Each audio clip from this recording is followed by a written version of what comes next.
अगं ये रखमे, अगं ये शांते, काय करत बसलीस हे? कशाला तो कचरा गोळा करतेस? पटापटा तो कचरा उचल, टाक त्या गटारात. कशाला वेळ फुकट घालवतेस? काय ही तुझी आवड? हे करून काय तुला सरकार पगार वाढवणार आहे की तुला मेडल वगैरे देणार आहे ना? मग कशाला करत बसलीस हे? अगं ना, तसं नाही रखणे. आपलं काम काय? हा कचरा गोळा करून त्यांची योग्य ती विल्हेवाट लावणे. त्यासाठी सरकार आपल्याला पगार देतो, बरोबर की नाही? मग आपण ते नीट करायला नको का? बरोबर. आणि त्याशिवाय सुका कचरा आणि ओला कचरा वेगळा केला ना की काय होतं माहितीये? सुक्या कचऱ्याच्या छान छान वस्तू बनवता येतात.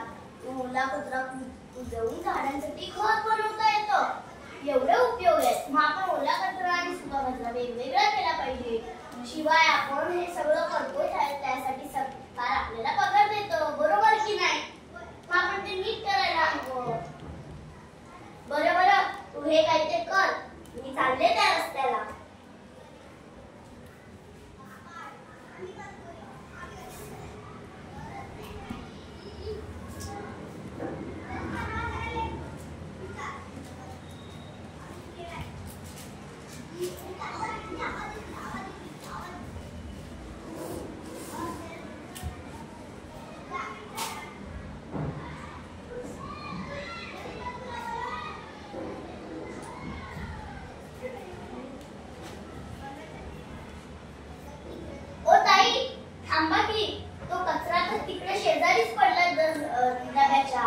जरा तो उचलून कचऱ्यात टाकाल, कचऱ्याच्या डब्यात टाका ना.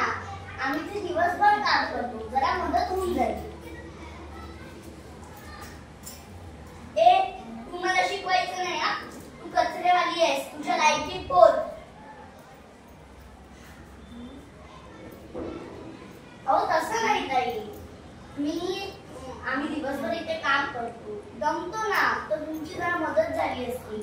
आणि शिवाय मी कोणी कचरेवाली नाही, मी आहे सफाईयर. जे कचरे करतात ते आहेत कचरेवाले, बरोबर की नाही? आणि शिवाय राहिली गोष्ट लायकीची, मी पण एक देशाची नागरिक आणि तुम्ही बी एक देशाची नागरिक, हो की नाही? बरोबर ना? मग लायकी कसली याच्यात? तुम्हाला शिकवायचं नाही हा.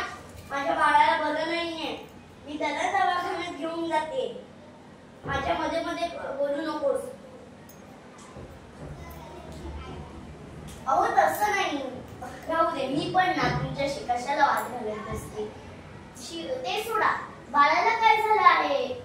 बाळाला काय झाले डॉक्टर? काय झालं आहे बाळाला?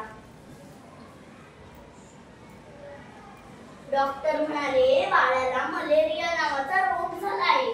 त्याच्याच तपासणीला आता आम्ही जात आहोत. डॉक्टर आता याला तपासणार आणि योग्य ती औषधं देणार, डॉक्टर म्हणाले. त्याच्याच तपासणीसाठी आता जात आहोत. बरं तुम्ही जावा, पण एक लक्षात ठेवा, आपण जर स्वच्छता केली तर सुरुवातीला आपण स्वतःपासून स्वच्छता केली तर हळूहळू आपलं घर स्वच्छ होईल. मग बघता बघता गाव, शहर, बघता बघता देश सहजच स्वच्छ होऊन जाईल. मग बरोबर की नाही? ते सोडा, तुम्ही जावा. पण तुम्हाला माहित आहे, मी काय अडाणी, तुम्ही शिक्षित. पण माझी मुलं शिकतात. माझी मोठी मुलगी 6वीत शिकते. ती मला म्हणाली की त्यांच्या बाई म्हणतात की मलेरिया, डेंग्यू, जुलाब हे सगळे आजार अस्वच्छतेमुळे होतात. जर आपण स्वतःपासून स्वच्छता केली तर हळूहळू रोग कुठच्या कुठे पडून जातील, बरोबर की नाही? मग आपण काळजी घ्यायला हवी. मग आपल्या गावात सगळी निरोगी माणसं होतील, मग देशही अख्खा स्वच्छ होईल. आपण काळजी घ्यायला हवी असं, बरोबर? ते सोडा, जावा आता तुम्ही. बाळाला बरं करा, बाळाची काळजी घ्या हा. हो ग हो, तू अडाणी पण छान बोलतेस. तू चांगलीही आहेस आणि स्वच्छता कशी करावी हेही तुला माहिती आहे. आम्ही शिक्षित असूनही आपले बुडलो. आज तू मला शिकवलंच एवढं सगळं, त्याबाबत तुझे आभार. आता मीही स्वच्छता करेन, स्वतःपासून स्वच्छता केली ती माझ्या बाळाला बरं करेल. बघता बघता मी गावालाही स्वच्छ करेन, परिसरही स्वच्छ करेन. तू मला हे धडा शिकवला त्याबरोबर तुझे आभार.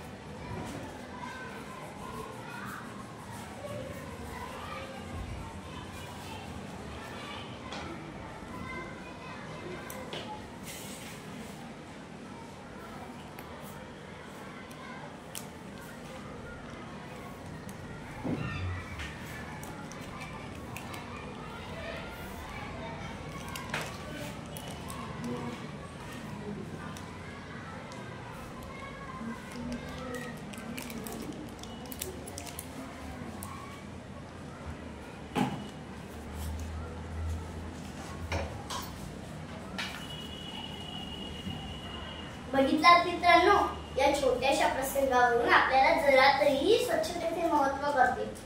जर आपण स्वच्छता केली तर रोगराई कुठच्या कुठे पळून जाईल. आपल्या गावात शहरात सगळी निरोगी माणसं होती. जर आपण जरा जरी अस्वच्छता बाळगली तर सगळ्याचे रोगराई पसरेल. जनावर माणसं आजारी पडतील. आपण ओला कचरा आणि सुका कचरा वेगवेगळा केला तर ओल्या कचऱ्यापासून खत तयार करता येतं. त्याने की झाडं उगतील आणि माणसं सुरक्षित राहतील. त्याशिवाय सुका कचऱ्याच्या छान छान वस्तूही तयार करता येतात. शिवाय आपण हा कचरा सगळा गटारात टाकला तर गटारे तुंबू शकतात. त्यामुळे पुरासारखी परिस्थिती निर्माण होऊ शकते. म्हणून आपण स्वच्छता बाळगावी. धन्यवाद.